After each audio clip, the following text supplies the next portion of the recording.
Bienvenue dans Parle Sud, le podcast de la région Sud. Chaque mois, des personnalités du territoire livrent le récit de leur histoire affective avec le Sud. Ils y sont nés, y ont vécu et pour certains y vivent encore. En quoi cela les inspire, les nourrit? Se sentent-ils ambassadeurs quand ils s'en éloignent? Dans quelle mesure leurs origines régionales les ont-elles aidés à réussir?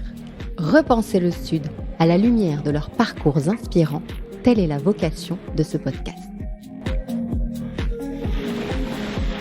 Et c'est l'animateur Camille Combal qui ouvre le bal.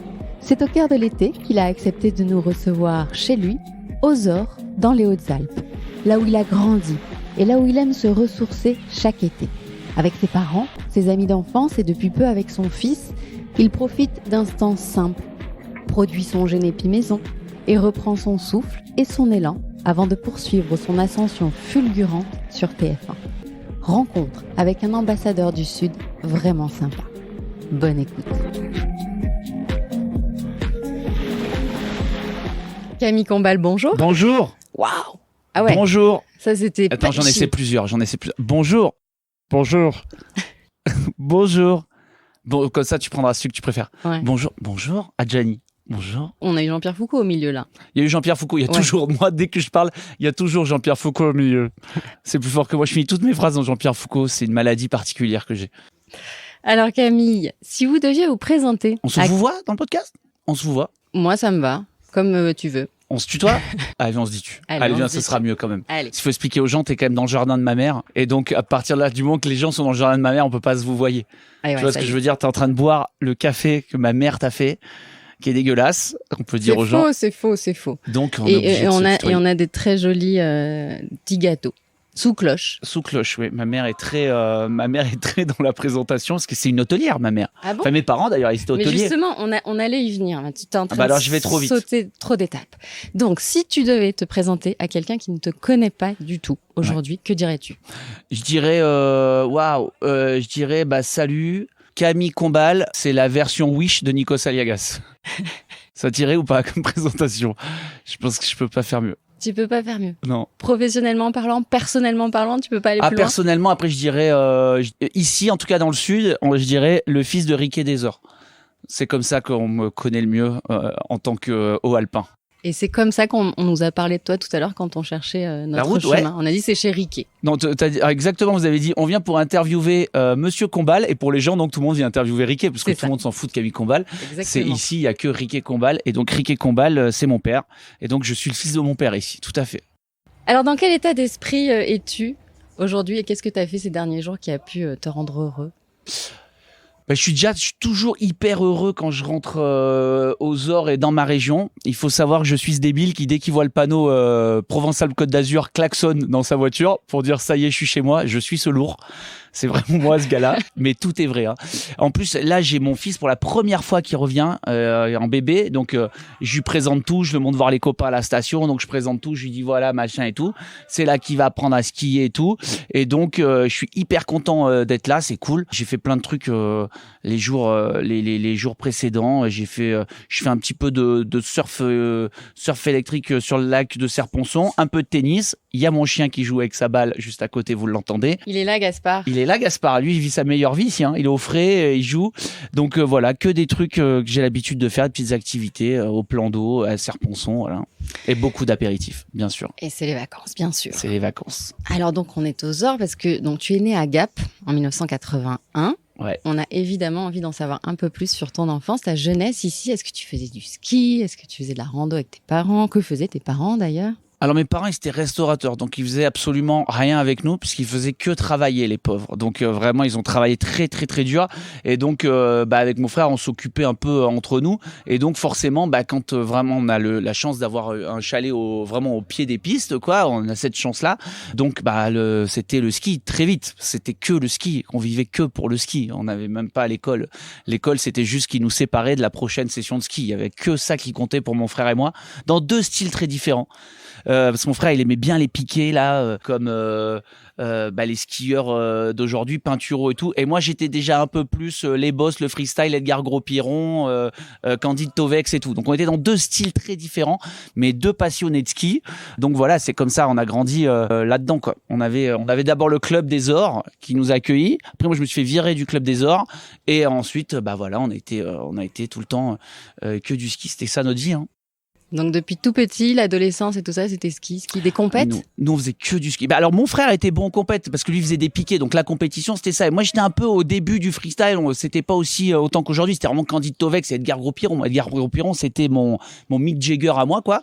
C'était un truc de fou. Et mon frère en compète, donc il était bien meilleur que moi en technique.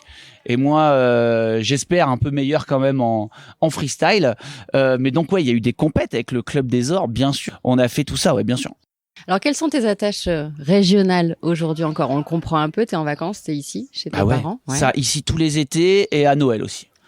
C'est on est obligé. Et mes attaches, elles sont mes parents bien sûr qui sont restés là, qui ont plus de resto aujourd'hui et tout ça, qui sont à la retraite. Puis tous mes potes, j'ai gardé tous mes potes ici, qui ont soit des restos, soit des magasins de sport, soit des qu'est-ce qu'ils ont mes potes? Ils ont des paintball, ils ont plein de trucs. Mais je suis gardé tous mes potes qui sont restés ici dans ce coin. Ouais, on est que deux à être partis du coin. Ah oui. Ouais. Tu nous expliqueras les motivations un petit peu plus tard. Bah ouais. Là, j'ai une petite question à la Augustin Trapenard. Waouh. Ouais. On adore. Qu'est-ce que tu entends? Qu'est-ce que tu vois? Et qu'est-ce que tu sens quand tu ouvres la fenêtre le matin ici? Alors Augustin, merci pour cette question pertinente. Alors qu'est-ce que je vois quand j'ouvre la fenêtre le matin? Tout ce que je vois tout de suite, c'est moi, la chambre elle est là, c'est la piste. C'est fou, c'est quand même génial. Et j'explique aux gens à Paris, parce qu'à Paris ils disent pas tu vis au ski, ils disent tu vis à la neige. Quand même, c'est insupportable. Tu vis à la neige. Et donc moi quand même, ce qui me réveillait le matin, le week-end, c'est le bruit des perches du téléski qui tapent les unes contre les autres. C'est pas un truc génial. Tout le monde dit les cigales, c'est cool les cigales, mais le bruit des perches métalliques qui tapent, c'est ça qui te réveille le matin, c'est quand même fantastique. Tu dis ah, ça y est, c'est parti, la journée elle démarre.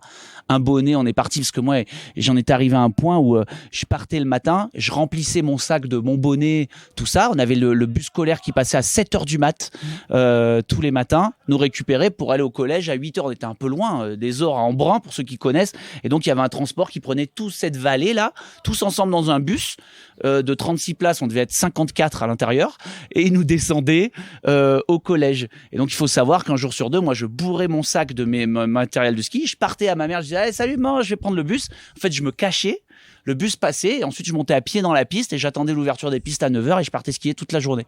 D'où mes résultats au bac. Catastrophique. Ah ouais, et donc je reviens à la question, parce que j'ai cette force de partir d'une question à une autre. Donc ce que je vois, c'est les pistes, et ce que je sens, c'est absolument rien, puisque j'ai un Covid long que j'ai eu il y a 1 an et demi, et j'ai perdu l'odorat et je ne ressens plus rien. Donc je vais pas vous raconter que je sens le jasmin, les arbres, ou tout simplement la neige au petit matin. Je sens Walou, je sens rien du tout. Et donc ça se rééduque ça, non? Je crois que ça se rééduque, mais, ouais. Mais la flemme, rien que du mot rééduque, ça me fait la flemme. Rien que tu me dirais de l'écrire sur une feuille, j'ai déjà la flemme. Alors, aller voir un gars qui te met des huiles essentielles pour te rééduquer en 6 mois, impossible. C'est même pas, ah ouais, c'est le comble de la flemme. Donc, on peut vraiment dire que c'est ici que tu te sens chez toi aujourd'hui? Aujourd'hui encore? Ouais, ici à Paris. Moi, j'adore Paris. Moi, je suis vraiment un Parisien d'adoption. Je me régale là-bas. Mais ouais, mon vrai chez moi, c'est là. Ouais, bien sûr. Je suis trop content. Je suis trop chauvin. Toute l'année, je dis, mais les gars, mais vous savez pas ce que c'est. Mais la vraie région, c'est là. C'est les trucs que je défends tout le temps, tout le temps. Ouais. Alors que moi, quand j'y étais, j'étais plutôt pressé de partir, honnêtement. Mon chien rejoue derrière, évidemment. Mais j'étais plutôt pressé de partir. Je suis honnête, je m'ennuyais un petit peu. Mais là, d'y revenir, déjà, je me rends compte de tout ce qu'il y a à faire et je suis trop heureux. Et surtout, je suis tellement chauvin, tellement chauvin, c'est insupportable, c'est insupportable. Ah ouais, vraiment? Ouais, je crée des compètes avec les autres stations et tout, il y a pas. Dès que quelqu'un me dit en Savoie, je dis bon, en Savoie, ils font que pousser sur les bâtons, venez chez nous, on a de la pente. On avait vu ça, c'est lors d'un échange avec Yann Barthès, il me semble. Yann Barthès, il est de Savoie. Voilà, c'est ça. Voilà, il est au-dessus d'Annecy et tout. Mais pareil, il adore sa région. Ouais, il y retourne souvent. On a cette chose en commun d'adorer notre région, d'adorer le ski. Mais après, ce qui nous différencie, c'est que moi, j'ai un vrai niveau de ski, quoi. Donc la battle vraiment... continue. La battle ne s'arrêtera jamais. Voilà, vous pouvez retrouver en vidéo et là, ça continue. Donc, tu t'ennuies après le bac. Tout de suite après, tu décides de partir même à Paris? Même avant le bac. En fait, au bac, je pars à Aix en me disant ouais, je vais voir un peu d'autres trucs et tout. Voilà, j'ai la chance aussi que mon frère faisait Sciences Po à Aix. Donc, j'étais descendu 2-3 fois et je m'étais dit Ah d'accord, en fait c'est ça, ok, c'est ça les soirées étudiantes, c'est ça la ville, c'est ça tout, les filles, tout était fou à Aix-en-Provence. Donc je dis bah direct, il faut que je parte à Aix après. Donc je me fais un petit IUT GEA à Aix et donc on part à Aix. J'ai complètement oublié ta question. C'était de savoir à partir de quand tu fais le choix d'aller à Paris. Mais il y a cette parenthèse aixoise qui m'intéresse tout autant. Qui est génial. Et après, une fois que je suis là-bas, je me dis, ce que j'aimerais trop faire, j'aimerais trop divertir les gens, peut-être faire de la radio, peut-être faire de la télé, peut-être faire de la scène, faire des choses comme ça. Mais sauf que quand tu es d'une région comme moi, et en plus de ça, faut se remettre, il y a quand même maintenant peut-être 20 piges. Un peu moins, 16, 17 piges. Il y a absolument personne qui a tracé la voie, entre guillemets, de ça. Moi, j'ai même du mal à l'assumer, à dire à mes parents, bah voilà, j'ai envie d'aller faire de la scène à Paris et tout. Le passage est difficile et au final, je le dis un peu à des potes et tout. Et au final, je dis à mes parents, bah j'ai trop envie de faire ça, j'ai trop envie d'essayer de monter sur scène et tout. Et donc, je pars à Paris. Mes parents, trop cool, me payent un appart pendant 6 mois. Et ils me disent, bah écoute, on t'aide et tout. Pendant 6 mois, c'est parti. Paris, on te file un coup de main. Donc, ils ont vraiment été trop gentils. Je leur dois énormément. Et je me retrouve à Paris sans connaître absolument personne. Mais quand je dis personne, j'ai aucune porte à laquelle sonner, j'ai rien. Il me manque du sel, je suis en galère. Il me faut un travail, je suis en galère. Tout vraiment, je connais personne. C'est un vrai moment dur. Et voilà, je mets un peu de... Et c'est long d'ailleurs. Je mets du temps avant de trouver un boulot et tout dans les médias. C'est dur, hein. Ouais. C'était quoi le premier boulot dans les médias ? Le premier boulot, je fais de la scène et il y a Fun Radio qui me repère et ils me disent ouais bah viens chez nous, tu pourras écrire des trucs. Et en fait une fois que je suis arrivé, je dis ouais c'est génial, on va à Fun Radio quoi. Et quand j'arrive en fait ils me font envoyer les cadeaux. C'est moi qui envoie les compilations, la plus grande discothèque du monde, je sais pas quoi, les CD de titres de Willy Denzé à l'époque. Et donc je me retrouve à faire ça, donc pas du tout intéressant, mais je m'accroche. Et donc c'est mon premier stage où on a que des tickets resto, même pas d'ailleurs. Non j'ai pas de tickets resto, on n'a rien du tout, on est stagiaire, on n'est pas payé, c'est après qu'on a les tickets resto. Et donc je fais peut-être 2 ans de stage comme ça à Fun, voilà, avant de décrocher mon premier contrat là-bas. Donc c'est hyper long. Donc à ce moment-là, tu renonces définitivement à la scène quand tu mets non, le doigt on continue là-dedans, un peu en parallèle. Ouais, on continue un petit peu en parallèle, mais on en fait forcément moins et de moins en moins. Ouais. Voilà, parce que beaucoup de boulot dans ce qu'on fait. Et puis du coup, quand on est un petit stagiaire, il faut essayer de. C'est le conseil que je pourrais donner à ceux qui essaient, c'est faut pas tout de suite se dire ah moi je rêverais d'être animateur radio. Du coup, tant que je suis pas animateur radio, je fais rien. Et non, il faut faire tous les petits métiers. Mais c'est comme on fait le parallèle. Je vais le faire peut-être plusieurs fois, mais avec mes parents qui étaient restaurateurs en cuisine, on démarre pas tout de suite chef dans 3 étoiles. Il faut démarrer à la plonge, puis commis, puis préparer les entrées froides, les trucs. C'est pareil un peu dans nos métiers. Quand même très rare que quelqu'un fasse rire dans la rue, on lui dise tiens, viens faire une libre antenne sur Skyrock. Il faut démarrer stagiaire, faire des trucs qui intéressent pas du tout. Moi, j'ai fait que des choses qui m'intéressaient pas pendant 2 ans. C'est long, hein. Ouais. Donc, je faisais de la réalisation, des trucs, du montage, voilà, que des choses qu'aujourd'hui, je serais incapable de faire. Parce que quand on fait un truc qui nous intéresse pas, on retient pas. J'ai fait le permis bateau il y a pas longtemps. Je l'ai, mais ça m'a tellement pas intéressé que je ne tout oublié le lendemain où j'ai eu mon permis bateau. C'est le danger. Ouais, tu as quand même le permis. Faites gaffe aux frioul. Si vous voyez un gars à l'envers, c'est moi.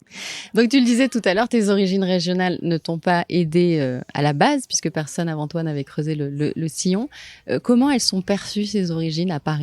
Je pense qu'il y a des gens qui avaient percé le filon, mais en tout cas, j'étais pas relié à eux. Moi, je suis pas un précurseur. Je vais pas me valoriser plus que ça. Juste moi, j'ai fait mon truc de mon côté. Jean-Pierre Foucault, qui est du Sud, l'avait fait bien avant moi. Mais je veux dire, j'étais pas relié à lui. J'avais aucun lien. Donc, j'ai fait mon truc moi dans ma petite région et les Ors. Personne l'avait fait avant moi, donc j'avais aucun lien avec eux. Je veux dire, d'autres gens du Sud, heureusement, mais bien avant, mais Titoff, tout ça, plein de gens avaient percé, avaient réussi à Paris bien avant moi. Si tant est qu'on ait réussi, mais en tout cas fait de pouvoir rester à Paris. Donc voilà. Et donc on disait quoi ? Comment tes origines sont perçues là-bas ? Les gens vont écouter ce podcast en se disant mais il a aucune mémoire ce type, il oublie les questions tout C'est le temps. les vacances. Donc comment les gens sont perçus à Paris ? Non, tes origines. Mes origines ? Je dis les gens ils disent tu viens de la neige. Je sais pas, et je pense que c'est un peu vague pour eux. Alors déjà, je fais un truc tout ça parce que moi je suis très lié à Aix-en-Provence de par ma famille et tout. J'ai vraiment ma ville d'attachement avec les Ors, c'est les Ors et Aix. Mais les gens, alors déjà, quand ils me disent tu viens d'où, je dis Aix-en-Provence. Si je vois que les gens s'intéressent un peu, et c'est pas souvent à Paris, et qu'ils creusent un peu en disant mais d'où exactement, après je dis Serre-Chevalier. Donc plein de gens doivent croire que je suis de Serre-Chevalier, et parce que c'est dur de mettre les Ors sur une carte. Et donc je dis Serre-Chevalier. Serre-Chevalier, en général, les gens il situe, on voit, voilà. Et si je vois que les gens s'intéressent encore après Sercheux, il reste à peu près 1% des gens à Paris. Je dis, qui disent, ah ouais, Sercheux, je connais. Je dis, bah alors pas exactement de Sercheux, mais vraiment des Ors, après Vars, Risoul, et certains voient au-dessus du lac et tout. Mais je le fais vraiment pas par snobisme, je le fais par flemme de expliquer où c'est les Ors. Donc je fais Aix, puis Sercheux, puis les Ors. Ça resserre comme ça. D'accord. Donc pas d'a priori négatif quand t'as débarqué parce que t'arrivais du sud. Non, mais ouais, un peu, déjà provincial, même campagnard. Moi, je dis souvent parce qu'il y a la station de ski, c'est génial, et puis en dehors, il y a plus de vaches que d'habitants aux Ors. Et voilà, il y a absolument, c'est vraiment la campagne absolue, mais pas d'a priori. Mais en revanche, un énorme accent, puisque encore une fois, moi, ma famille est d'Aix, de Manosque et tout ça, donc vraiment, je suis arrivé à Paris en me parlant comme ça, quoi. Ah, vraiment? Et en plus, l'accent vraiment de, voilà, on est là, de Aix, de Manosque. Et donc, fallait quand même le perdre, parce qu'à part bosser sur Radio Maritima ou Radio Star, j'aurais quand même eu galéré un petit peu en dehors, mais c'est vrai que c'est rare quand même que tu arrives. Bonsoir à tous, bienvenue sur Skyrock. On est là tous ensemble, on passe l'après-midi. C'est Planète Rap, Sosomanes dans un instant, et puis Alonso. On est là tout l'après-midi. Allez, c'est parti, rap et R&B non-stop. Ça serait pas possible, ça serait pas ouf. Mais c'était ta volonté, personne t'a demandé de le perdre. Je l'ai même pas fait genre des trucs, mais j'ai essayé un peu d'adoucir, parce que en fait, quand t'es stagiaire, je m'entraînais un peu derrière le micro, parce que c'est quand même ça que je voulais faire. Puis tu te réécoutes, t'entends bien que, voilà, on dirait Fernandel à un moment donné, donc c'est moyen. Ce que vous entendez derrière, c'est des gars qui jouent au beach volley et qu'on démarre un petit peu la musique maintenant. Ouais, donc c'est le premier podcast avec le bruit du chien qui joue et un petit peu de ragaton, puisqu'apparemment quelqu'un a gagné le match de beach volley. C'est ça, petite ambiance de vie. Je vais te poser quelques questions maintenant qui nécessitent des réponses plutôt courtes. Waouh, ça il faut me le préciser. Fais ce que tu peux. D'accord. À quel moment, en tout cas, vraiment, tu me valorises bien. Fais ce que tu peux. Du mieux que tu peux. On a fait une demi-heure d'interview, je me rends bien compte où on est, donc fais ton max. Fais ton max. À quel moment t'es-tu senti le plus heureux? Dans ma vie? Personnellement ou professionnellement? Comme tu veux. Ou les deux. J'ai la chance, moi je suis très heureux, vraiment j'ai trop de chance dans ma vie, je suis trop content de tout ce qui m'arrive et de tout ce que les gens me permettent de vivre. Donc je dirais même maintenant, à un moment précis où on est ensemble, peut-être que je suis pas loin du max. Mais quand même j'ai un souvenir justement pour revenir là, à l'époque où je suis étudiant à Aix, et j'ai tous mes potes à Aix, à la fac, à Gaston Berger et tout, et on monte les week-ends faire la fête aux Ors avec mes potes des Ors, et on mélange tout et tout. C'est quand même des moments où on a 19-20 ans, on sort aux caves des Ors. Aux caves des Ors. Les caves de Lubac, mais c'est les caves aux Ors. Pas les caves du Roi. Ah non, c'est pas les caves du Roi. Non, oula, on rentrait pas du tout. T'aurais vu notre tête à l'époque, on risquait pas d'entrer. Et donc, non, les caves des Ors, mais j'en connais. Ceux qui sont venus aux Ors connaissent bien sûr ce parking transformé en boîte de nuit. Donc voilà, je pense que c'est des moments quand même de folie. J'ai eu la chance d'avoir, grâce aussi à mes parents, une adolescence, enfance et début de l'âge adulte fantastique, quoi. Jusqu'à ce que je parte à Paris galérer pendant 7 ans, vraiment. C'est même moi maintenant, je me dis mais qu'est-ce que j'ai fait à partir? C'était le bonheur absolu, quoi. Est-ce qu'un retour dans la région, tu l'envisages un jour? Je suis lié à la région, je reviens souvent. Je fais aussi des trucs avec des potes, on a des projets dans le coin à faire ensemble et tout, donc je reste très proche de la région. Je suis vachement ce qui se passe aux Ors et tout, mais je pense pas y revivre à plein temps un jour. Mais bon, qui sait, faut jamais dire jamais, peut-être. En tout cas, je dis souvent, moi le jour où ça s'arrêtera à Paris, j'aurai aucun problème à revenir aux Ors, ouvrir un magasin de sport. Je vois mes potes sont tellement heureux, moi je serais hyper heureux ici. Avec simplicité, je m'accrocherai pas plus que ça. Mais en tout cas, là, au moment où je te parle, non, je me verrai pas repartir de Paris, parce que franchement, traverser Paris en 3h15, ça n'a pas de prix. C'est vraiment des petits bonheurs de rien du tout. Vraiment, une pollution à 89% au mois d'août, un 7 août. C'est vraiment, c'est une embellie pulmonaire, quoi. Moi, c'est vraiment, j'ai pas envie de me couper de tout ça. Cette Seine marron qui coule là le long des flots, c'est des petits moments suspendus. Non, vraiment. Ce serait dommage de s'en passer. Ça serait vraiment trop dommage. Un chantier tous les 20 mètres. C'est vraiment des petits moments Nutella qu'on adore. À Paris ou à l'étranger, est-ce que tu te sens ambassadeur du Sud? J'espère. Ça, c'est pas à moi de le dire, ça serait bien trop prétentieux. Moi, mon rêve, ça serait de l'être et de faire des soirées de l'ambassadeur avec des Ferrero Rocher comme dans la pub. Bien sûr. Me dire, je suis ambassadeur du Sud et vraiment de dire, c'est quoi ces soirées? Mais c'est les soirées de l'ambassadeur, c'est toujours une réussite. C'est les soirées de l'ambassadeur du Sud. Mais j'espère. En tout cas, vraiment, je fais tout pour. Je sais pas pourquoi je suis chauvin à ce point-là. Peut-être pour tout ce que je raconte. J'étais tellement heureux enfant ici et adolescent. Mais donc, je suis très lié aux gens du Sud. Vraiment, j'ai l'impression qu'on s'entraide entre nous. On parlait de Clara Luciani tout à l'heure. Mais un Jean-Pierre Foucault a été tellement gentil avec moi et tout ça. Donc, je pense quand même qu'on a un lien un lien entre nous qui fait que nous qui sommes montés à la capitale, on est nombreux maintenant, mais je veux dire, on a quelque chose qui nous relie. Et moi, par exemple, les Hautes-Alpes, c'est 0,5. Et tu vois, je suis toujours sur mon klaxon. Quand je croise quelqu'un, ça rend fou ma meuf. Quand je croise quelqu'un, c'est tellement rare à Paris, en 0,5, je m'arrête et je lui parle. Je baisse la vitre et je lui parle. Et les gens sont en alu. Ils disent, mais pourquoi ils nous parlent? Je dis, 0,5, vous êtes d'où exactement et tout, machin. Et donc, je leur parle. Si je vois un 0,5 à Paris, je suis comme un fou. Donc, voilà, en tout cas, je sais pas si je suis un bon ambassadeur. En tout cas, je fais tout pour parler du Sud et dire à quel point c'est cool. Et d'ailleurs, c'est quoi pour toi le Sud? Mon Sud, pour moi, le Sud, c'est vraiment, on est sur Bouches-du-Rhône et Hautes-Alpes. Alors, je connais un peu plus maintenant Croix-Valmer parce que j'ai eu la chance d'y aller avec des potes là il y a pas longtemps et c'est vraiment trop beau. Parce que moi, je connaissais pas du tout, je suis jamais allé à Saint-Tropez de ma vie. Et j'y suis allé un soir, mais c'est pas Saint-Tropez, c'est de l'autre côté. C'est un peu comme Cassis et La Ciotat, quoi. Donc c'est de l'autre côté, c'est calme et tout, c'est vraiment trop beau, c'est vraiment trop cool. Donc il y a ce côté-là que je découvre, mais moi, mon Sud, c'est Aix, Marseille. Et après, Les Ors, Vars, Serre-Chevalier, Montgenèvre. Voilà, c'est là où j'ai grandi, où j'ai appris à skier, où j'ai fait toutes mes compètes de ski et tout ça. Donc, je suis très attaché surtout à la montagne. Et bien sûr, Aix-Marseille, où j'ai toute ma famille. Tu te vois où dans 10 ans ? Dans 10 ans, je me vois, je sais pas où, mais à mon avis... mais je te dis, je pourrais tout à fait tenir un intersport aux Ors et louer des snowblades. Peut-être ce sera ça. Et vendre des petits labellos 18 €. Comme tout le magasin de sport, ouvrir un resto d'altitude et vendre le vin chaud 44 € en toute normalité, dans le plus grand des calmes. Non, parce que les Marseillais, ils connaissent le vrai labello, ils achètent le blanc et le bleu. Sur la joue gauche, ils écrivent O. Sur la joue droite, ils écrivent M. Après, ils ont un bonnet, c'est avec les longs, avec les clochettes, bien sûr. Et ensuite, ils skient sans bâton. Et ils vont à fond comme ça, sans bâton, avec le bonnet qui fait clang, clang, clang, clang, clang, clang, clang, clang, et sans bâton comme ça avec les snowblades, et avec écrit O et M sur les joues. Ça, c'est vraiment. Ça, c'est le Sud. Ça, c'est le Sud qui arrive au ski. Ça, tu le connais, celui-là. Donc l'intersport, pourquoi pas dans 10 ans, ça va faire beaucoup de déçus quand même parmi.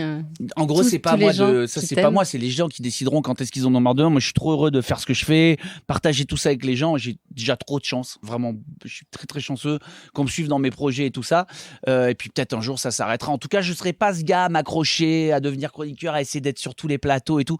Je pense, attendez, je dis ça, on essaie de partir, autant je serais tout l'inverse, mais je ne serais pas ça. Une fois que c'est fini, je reviens ici tranquillement, je fous mes parents dans un EHPAD, je récupère le chalet, je suis au max.